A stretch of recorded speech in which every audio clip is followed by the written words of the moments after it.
કેમ છો? મજામાં? રવિવારની પોતી ટોકી વાર્તામાં આપ સૌનું સ્વાગત છે.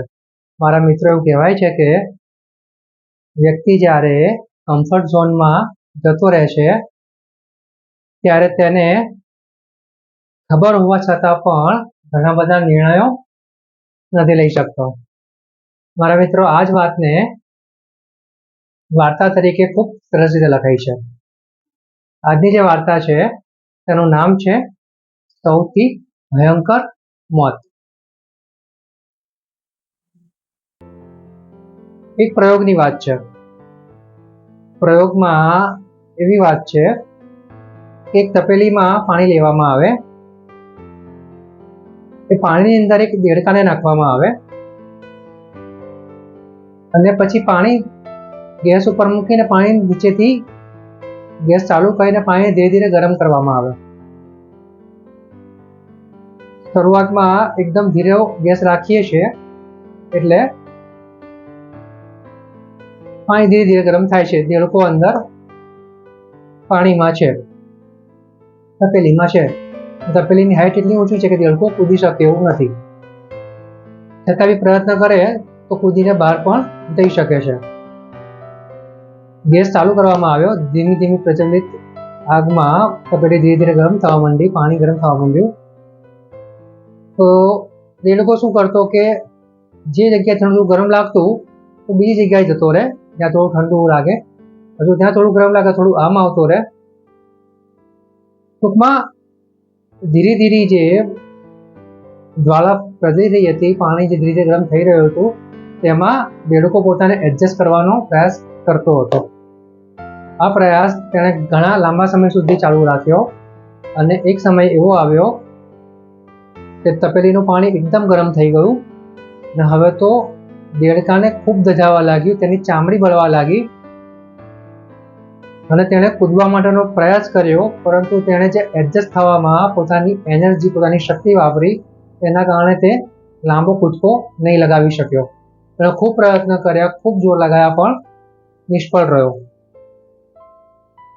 તેની બધી જ ઉર્જા, બધી એનર્જી એ ઠંડા અને ગરમ પાણીમાં એડજસ્ટ થવામાં તેણે વાપરી નાખી અને ધીરે ધીરે પાણી એકદમ ગરમ થયું અને થોડીક જ મિનિટોમાં તે દેડકાનું મૃત્યુ થયું.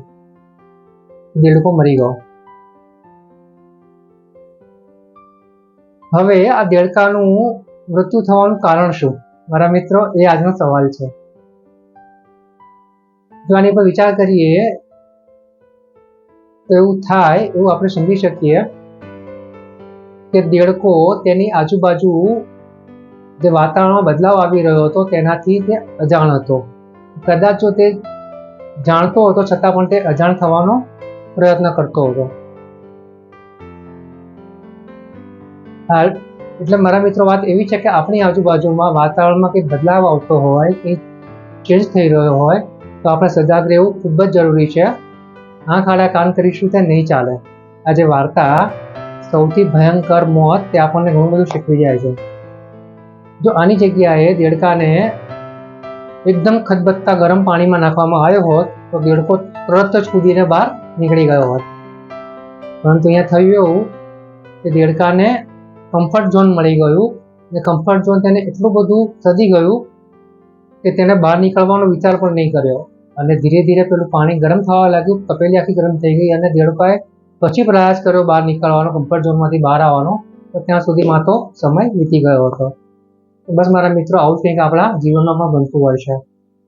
આપણે ક્યાંક જગ્યાએ જોબ કરતા હોઈએ, નોકરી કરતા હોય, કોઈ જગ્યાએ ધંધો કરતા હોઈએ, કોઈ આપણી ફેમિલીમાં હોય, કોઈ આપણા રિલેશન એવા હોય કે જેમાં આપણે ઘણી વખત કમ્ફર્ટ ઝોનમાં આવીને નિર્ણયો લેતા હોઈએ છીએ. ને કમ્ફર્ટ ઝોન એટલું બધું આપણને સદી જાય છે કે આપણને ખબર હોય છે કે આમાં આપણે આગળ વધીશું તો આપણને નુકસાન જ છે, કશું જ આમાં મેળવવા નથી, છતાં પણ આપણે તેમાં ડૂબેલા રહીએ છીએ અને અંતે પોતાનું જ નુકસાન કરીએ છીએ. અને મારા મિત્રો, આ જે વાર્તા છે ભયંકર ધીમું મોત, તે આપણને શીખવાડી જાય છે કે આપણી આજુબાજુમાં જે કંઈ બદલાવ આવતો હોય તેની નોંધ આપણે લેવી જોઈએ. જ્યાં લાગતું હોય ત્યાં નોંધ લઈને તેમાં બદલાવ લાવવાનો આપણે પોતે પ્રયાસ કરવો જોઈએ, તેમાંથી બહાર નીકળવાનો પ્રયાસ કરવો જોઈએ. જો આપણે આમ કરી શકીએ તો જ આપણે આપણા જીવનમાં આગળ વધી શકીશું અને આપણા જીવનમાં ધારેલા લક્ષ્ય પ્રાપ્ત કરી શકીશું. નહીં તો પેલા દેડકાની જેમ આપણે પણ વચ્ચે અટકી જઈશું અને ક્યાંક આપણા ગોલથી આપણે ભટકી જઈશું. બસ મારા મિત્રો, આજે વાર્તા છે ભયંકર ધીમું મોત. તે આપણને આપણા કમ્ફર્ટ ઝોનને તોડવાની વાત કરે છે. આપણે જે બધું ચલાવી લેવાની અને ધીરે ધીરે આગળ વધવાની વાત કરી છે તે સાચી છે.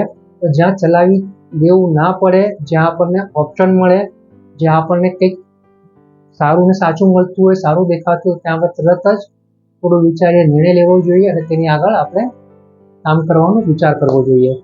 આ ફક્ત વિચારવાથી નહીં ચાલે, એક્શન પણ લેવા પડશે. તો બસ મારા મિત્રો, આ વાર્તા આપણને આપણા જીવન વિશે ઘણું બધું શીખવાડી જાય છે, જે આપણે શીખવું જોઈએ અને આગળ વધવું જોઈએ. તો બસ મારા મિત્રો, આવી જ રવિવારની બોલતી ટોકી વાર્તાઓ, રોજે રોજના કોર્સ અંગ્રેજી અને ગુજરાતીમાં વિદ્યાર્થીઓ, વાલીઓ અને શિક્ષકોને ઉપયોગી એવા એક્ઝામ की ऐसी की तैसी, रिजल्ट की ऐसी की तैसी જેવા લાઈફ સ્ટાઈલની પોઝિટિવિટી ભરેલા વિડીયોઝ, આ ઉપરાંત ઘણી બધી અગત્યની વાતો, આ બધા જ વિડીયો કે જે પોઝિટિવિટી ભરેલા છે, એને જો તમે જોવા માંગતા હો તો મારી યુટ્યુબ ચેનલ છે નીલ ગુડ મુવમેન્ટ, આની ઉપર જઈને બધા જ વિડીયોઝ તમે જોઈ શકો છો. સબસ્ક્રાઇબ કરીને, શેર કરીને, લાઈક કરીને, કમેન્ટ કરીને આગળ ફોરવર્ડને શેર કરી શકો છો. મારા મિત્રો, આજના સમયની સૌથી મોટી જરૂરિયાત એ છે કે સકારાત્મકતા આપણી આસપાસ ફેલાયેલી રહે, પોઝિટિવિટી પ્રસરેલી રહે અને તે આપણા સાથે અને આપણી સાથે જોડાયેલા દરેક લોકો સુધી પહોંચે અને બધાના જીવન હકારાત્મક પોઝિટિવ થાય. તેના માટે જ આપણા પ્રયત્નો અને આજનો સમય છે. બસ મારા મિત્રો, પોઝિટિવિટીની ચેનને આગળ વધારવા મારી મદદ કરો અને બધા જ વિડીયોઝ તમે તમારા ફ્રેન્ડ્સ ગ્રુપમાં, ફેમિલી ગ્રુપમાં, ઓફિસ ગ્રુપમાં, સોસાયટી ગ્રુપમાં વગેરે જગ્યાએ ફોરવર્ડ કરો, શેર કરો, સબસ્ક્રાઇબ કરો, લાઈક કરો, કમેન્ટ કરો અને આગળ વધારો. જો આટલું કરશો તો પોઝિટિવિટીની ચેન આગળ વધશે અને આપણે ચોક્કસ જ એક બદલાવ લાવવામાં સહભાગી થઈ શકીશું. બરોબર ને મારા મિત્રો? મને વિશ્વાસ છે તમે આટલું તો કરશો. હવે મારા મિત્રો, મળીશું આપણે આવતા રવિવારે. આવતા રવિવારની બોલતી ટોકી વાર્તાનું નામ છે સુવર્ણ મંત્ર. આવતા રવિવારની બોલતી ટોકી વાર્તાનું નામ છે સુવર્ણ મંત્ર. તો મળીએ આવતા રવિવારે. ત્યાં સુધી આવજો.